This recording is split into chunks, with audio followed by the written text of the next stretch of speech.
अंकिता और विनय एक ही कॉलेज में पढ़ते थे। दोनों के एक कॉमन फ्रेंड ने उनकी मुलाकात करवाई थी। पूरा ग्रुप साथ में घूमते फिरते खाते पीते रहते थे।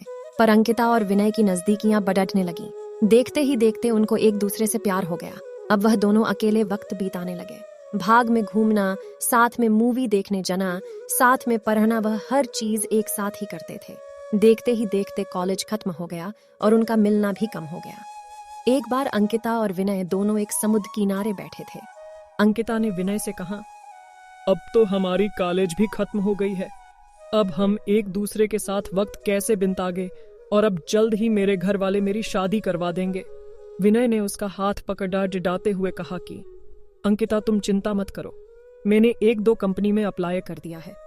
बस कुछ ही दिनों में मैं अच्छी नौकरी पर लग जाऊंगा, फिर हम अपने अपने घर में बता देंगे। 2 हफ्ते बाद ही विनय को अच्छी कंपनी में नौकरी मिल गई। जैसे कि उन्होंने तय किया था, उन्होंने अपने अपने घर पे बता दिया। विनय की माँ तो मान गई, पर उसके पिताजी नहीं मान रहे थे। और यहाँ अंकिता के घर वालों ने तो साफ साफ इनकार ही कर दिया था। वह दोनों बहुत परेशान होने लगे कि अब क्या होगा, कैसे वह अपने घर वालों को मनाएंगे।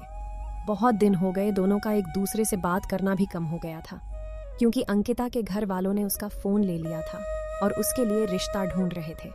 वह कभी कभी अपनी सहेली के घर जाती, तभी विनय को फोन कर पाती थी और बस हमेशा यही कहती कि विनय, तुम जल्दी ही कुछ करो, वरना मेरी शादी हो जाएगी।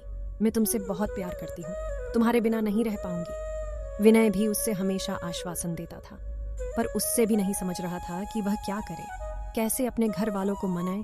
ही सोचते सोचते वक्त बीतते जा रहा था। दोनों बहुत परेशान रहने लगे।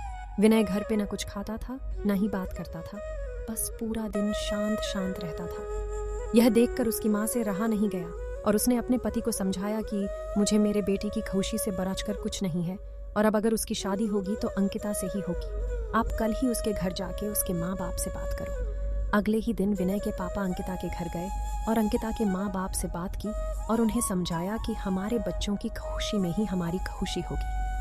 मेरा बेटा एक अच्छी कंपनी में काम करता है और उसकी तनख्वाह भी अच्छी है, वह आपकी बेटी को खुश रखेगा। विनय के पिताजी की बात सुनकर अंकिता के माँ बाप मान गए और शादी के लिए राजी हो गए। विनय और अंकिता की शादी धूमधाम से हुई। दोनों बहुत खुश थे। वह अपने हनीमून के लिए शिमला गए। हनीमून से लौटते ही विनय अपने काम पे लग गया। दोनों की जिंदगी हंसी खुशी बीत रही थी। उनकी शादी को अब 2 साल होने वाले थे, पर उन्हें अभी तक बच्चा नहीं हुआ था। घर वाले, रिश्तेदार, सब लोग अंकिता से हमेशा यही सवाल पूछते थे कि खुशखबरी कभी दे रही हो, पर वह हमेशा मुस्कुराकर बात टाल देती थी। विनय और अंकिता भी बच्चा चाहते थे, पर उन्हें हो नहीं रहा था। बहुत डॉक्टरों को दिखाया, सब टेस्ट भी करवाई, लेकिन कुछ फायदा नहीं हुआ। अंकिता की सास उससे बाबा के पास भी ले गई, पर वहां से भी सिर्फ निराशा ही हाथ आई। अंकिता बहुत परेशान थी। उससे यही चिंता खाई जा रही थी कि वह कभी मां नहीं बन पाएगी। 4 साल बीत गए, पर उन्हें अभी तक बच्चा नहीं हुआ। एक दिन विनय ऑफिस से लौट तो उसकी माँ उससे चिल्लाने लगी कि तूने अपनी मर्जी से शादी की, अब देख रहा है ना बच्चा भी नहीं हो रहा, अब हमारा वंश आगे कौन बढ़ाएगा। लोगों के ताने सुन सुनकर मेरे कान पक गए हैं। आखिर हमें भी इच्छा होती है कि अपने पोते पोतियों को देखे। सब अंकिता सुन रही थी। विनय ने अपनी माँ को समझाया कि जरूरी नहीं कि आपकी बाहू में ही कुछ कमी हो, मुझ में भी तो हो सकती है, आप शांत हो जाइए। जैसे तैसे उसने अपनी माँ को चुप करवाया और अपने रूम में चले गया, जहां अंकिता वहां बहुत रो रही थी। विनय उसके पास गया और उससे गेल लगाकर कहने लगा, तुम चिंता मत करो, सब ठीक होगा, मैं हूं ना, तुम्हारे साथ में तुम्हारा साथ कभी नहीं छोड़ूंगा। और माँ की बात का बुरा मत मानो, वो ऐसे ही कहते हैं, गुस्से में जाने दो, खाना लगा दो, हम साथ में खाते हैं। अंकिता थोड़ा शांत हुई और खाना लेकर आई। दोनों ने साथ में खाना खाया और सोने लगे। पूरी रात अंकिता यही सोचती रही कि कैसी औरत हूं मैं, जो अपने पति को बच्चा भी नहीं दे पा रही, अपना वंश को आगे नहीं बढ़ा पा रही, कितनी बदनसीब हूं मैं। वह पूरी रात नहीं सोई और बस रोए जा रही थी।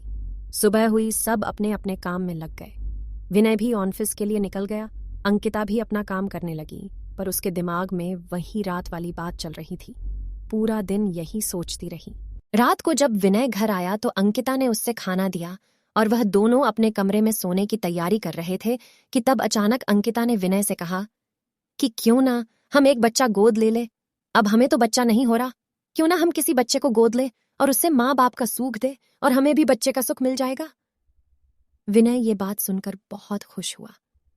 वह दोनों दूसरे ही दिन एक दत्तक ग्रहण संस्था गए और वहां पूरी बात बताई। दत्तक ग्रहण संस्था वालों ने कहा कि आप एक फॉर्म भर दीजिए, जैसे जैसे ही सब जांच पड़ताल हो जाएगी आपको फोन आ जाएगा।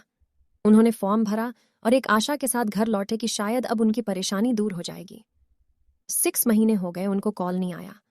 विनय जब भी वहां जाता वह लोग उससे एक ही जवाब देते कि कॉल आ जाएगा, पर इंतजार की गाड़ियां बढ़ती जा रही थी। अब अंकिता हिम्मत हार चुकी थी, वो पूरी तरह से टूट चुकी थी। विनय भी आखिर कितना उसको समझा पाता, दोनों थक चुके थे। उन्हें अभी कोई उम्मीद ही नहीं रही थी कि वह कभी माँ बाप बन पाएंगे। पर विनय ने अंकिता का साथ और कोशिश करना नहीं छोड़ा। वह हर 2 दिन में संस्था जाता था। इंतजार करते करते 8 महीने हो गए थे और एक दिन अचानक विनय को कॉल आता है कि आप दत्तक ग्रहण संस्था में आ जाए, आपके लिए एक खुश खबर है। उसने तुरंत अंकिता को फोन करके दत्तक ग्रहण संस्था आने के लिए कहा।